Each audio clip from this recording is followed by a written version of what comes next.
Sábado 8 de agosto de 2026, Santo Domingo de Guzmán. Evangelio según San Mateo, capítulo 17, versículos del 14 al 20. Cuando volvieron donde estaba la gente, se acercó un hombre a Jesús y se arrodilló ante él y le dijo: Señor, ten piedad de mi hijo, que es epiléptico y su estado es lastimoso. A menudo se nos cae al fuego y otras veces al agua. Lo he llevado a tus discípulos, pero no han podido curarlo. Jesús respondió: ¿Qué generación tan incrédula y malvada? ¿Hasta cuándo estaré entre ustedes? ¿Hasta cuándo tendré que soportarlos? Tráiganmelo acá. Enseguida Jesús dio una orden al demonio, que salió, y desde ese momento el niño quedó sano. Entonces los discípulos se acercaron a Jesús y le preguntaron en privado: ¿por qué nosotros no pudimos echar a ese demonio? Jesús les dijo: porque ustedes tienen poca fe. En verdad les digo que si tuvieran fe del tamaño de un granito de mostaza, le dirían a este cerro: quítate de ahí y ponte más allá, y el cerro obedecería. Nada sería imposible para ustedes. Palabra del Señor. El descenso de Jesús desde la gloria del Tabor hasta el valle de la miseria humana es el movimiento más dramático de este pasaje, porque la luz de la transfiguración no anula el dolor del mundo, sino que lo ilumina y lo enfrenta directamente en la figura de aquel padre angustiado cuyo hijo es atormentado por un demonio que lo arroja al fuego y al agua, símbolos de la destrucción y de la muerte que acechan a la humanidad desde sus entrañas. La respuesta de los discípulos, que habían recibido autoridad para expulsar espíritus, había fracasado estrepitosamente, y su impotencia no solo decepciona al hombre, sino que expone a la comunidad de Jesús a la burla y al descrédito de la multitud, revelando que el poder espiritual no es un talismán automático que se posee de una vez para siempre. Jesús irrumpe en esta escena con un lamento que estremece: generación incrédula y malvada, ¿hasta cuándo tendré que soportarlos? Una palabra que no es un simple reproche,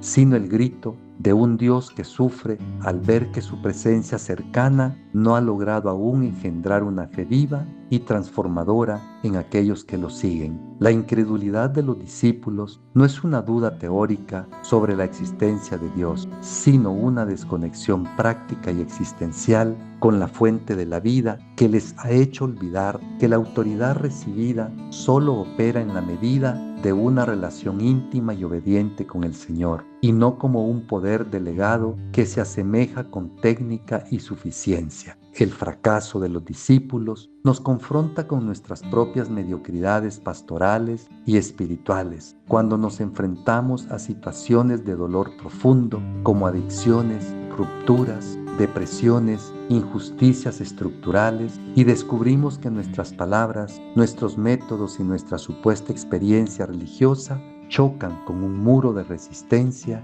que no cede ante el activismo ni ante las fórmulas aprendidas. En ese punto, Jesús nos devuelve a la pregunta radical: ¿dónde está nuestra fe? No como doctrina, sino como abandono confiado en el Dios que todo lo puede. ¿Y por qué hemos permitido que el cansancio, el escepticismo, la rutina apaguen el ardor de aquella primera confianza que movía montañas? La pregunta de los discípulos a Jesús cuando están a solas con Él: ¿por qué nosotros no pudimos echar a ese demonio?, es la pregunta que todo cristiano y toda comunidad se hace ante el fracaso de sus esfuerzos evangelizadores y de su servicio. Y la respuesta del Maestro es profundamente liberadora por su poca fe. Esta poca fe no se refiere a la cantidad, porque más adelante Jesús afirmará que un grano de mostaza, la semilla más pequeña que existe, es suficiente, sino a la calidad de una fe que se ha vuelto nominal,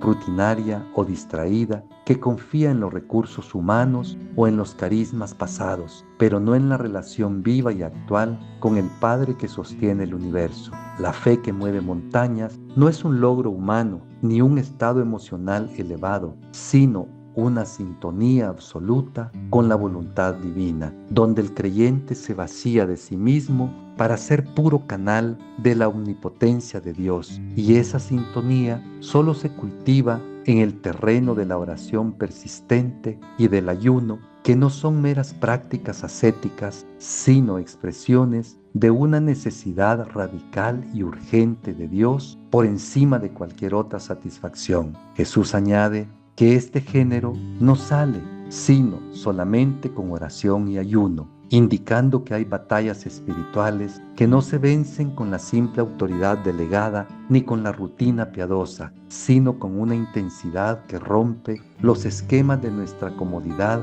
y nos sumerge en la vulnerabilidad total del que no tiene nada que ofrecer sino su propio vacío ante el Señor. En nuestro contexto eclesial actual, a menudo recurrimos a estrategias de marketing, a programas de crecimiento numérico o a psicologías de autoayuda para enfrentar los males del mundo, olvidando que el demonio, ya sea en su dimensión personal, social o estructural, solo se doblega ante la presencia desnuda y ardiente de quien ha estado horas de rodillas sin otra arma que la fe pura y la súplica intercesora. Jesús eleva la mirada de sus discípulos y la nuestra hacia la dinámica prodigiosa de la fe del tamaño de un grano de mostaza, que no es una invitación al autoconvencimiento mágico ni a la afirmación positiva que manipula a la divinidad, sino una revelación de que la fe auténtica, por mínima que parezca,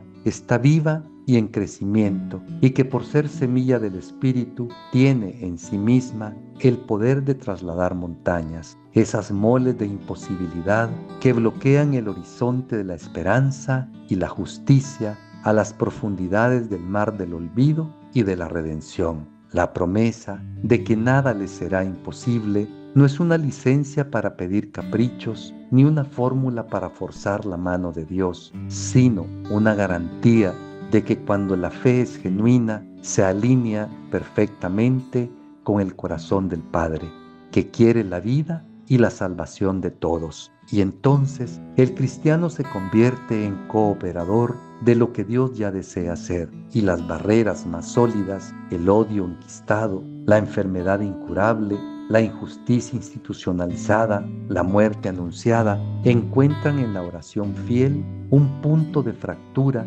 por donde irrumpe la gracia nueva y restauradora. La imagen de la montaña que se traslada nos confronta con nuestras montañas personales y comunitarias, ese proyecto que parece condenado al fracaso, esa relación que se ha vuelto un muro infranqueable, esa adicción que nos esclaviza, esa parroquia o comunidad que se ha vuelto un páramo con indiferencia y nos invita a no medir la fe por nuestros sentimientos o por nuestras fuerzas, sino por la fidelidad a aquel que es fiel, aunque nosotros seamos débiles e inconstantes. La pregunta que resuena al final de este pasaje no es si tenemos suficiente fe, sino si tenemos alguna fe viva, real, que no se contenta con las seguridades doctrinales o los consuelos emocionales, sino que se atreve a gritar en la oscuridad, a implorar en la noche, a creer en el milagro cuando los diagnósticos son desoladores y a seguir adelante